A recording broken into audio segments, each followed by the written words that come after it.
The day we brought him home was amazing. Didn't really know what we were doing, I guess. No one does, but we'd figure it out. I was already good friends with the midwife, so it was lovely to see a smiley, welcoming, happy face come and knock on our door and meet Albie.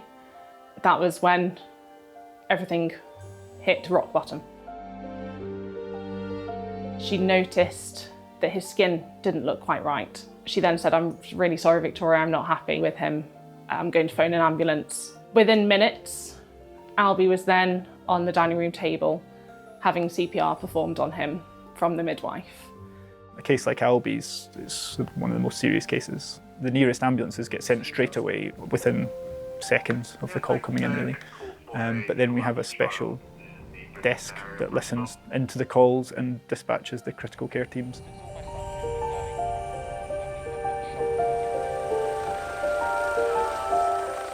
Paramedics came rushing in and they said the air ambulance were on their way. And that's when I thought, wow, we're clearly in trouble here. You walk in the front door and just greeted by a lot of anxiety in the room, obviously. A lot of people very worried about Albie. He was breathing again and he had a pulse, but not brilliantly, and he was still very unconscious. So it was still a very concerning picture. Panic sets in, so you don't really register what's actually going on. You start asking questions about what's happened leading up to this. And then we move on to the information that we find. But there's also a lot that we don't know about them. They don't have medical records. They've just been born.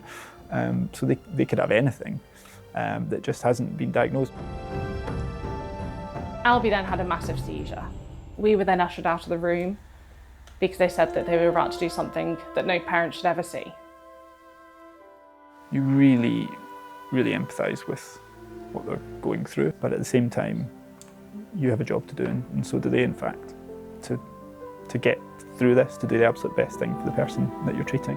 They drilled into his leg to enable them to get the fluids that they needed to stabilise Albie. To give Albie the best chance of his survival. We got a little bit of a response. He was looking better.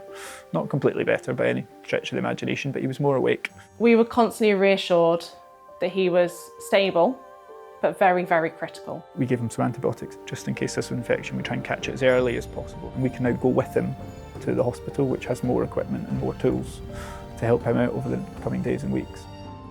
You know your child is in the best possible hands, receiving the best possible care. He was in an induced coma. A consultant came over to us and told us to prepare ourselves that Albie was going to die.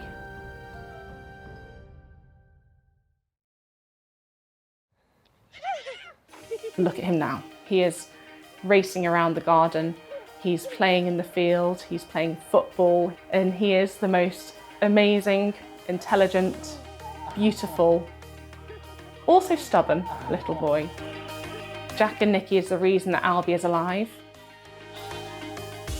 There are no words that we can say to thank them enough and to thank Great Western Air Ambulance Charity, because without them and without all the donations, people like Albie wouldn't be here. The air ambulance is something that you are glad is around, but you really hope you never need. When we see a patient later, they come back and we think, oh, we did that, we made that difference. And I wish that everyone who fundraises for the charity could all have that experience to really say, this is what you've done. It is incredibly important that we all rally together and keep this charity going to continue saving as many lives as they save today. Your support helps us to give patients the very best care and to be there for the next young patient when they need us most.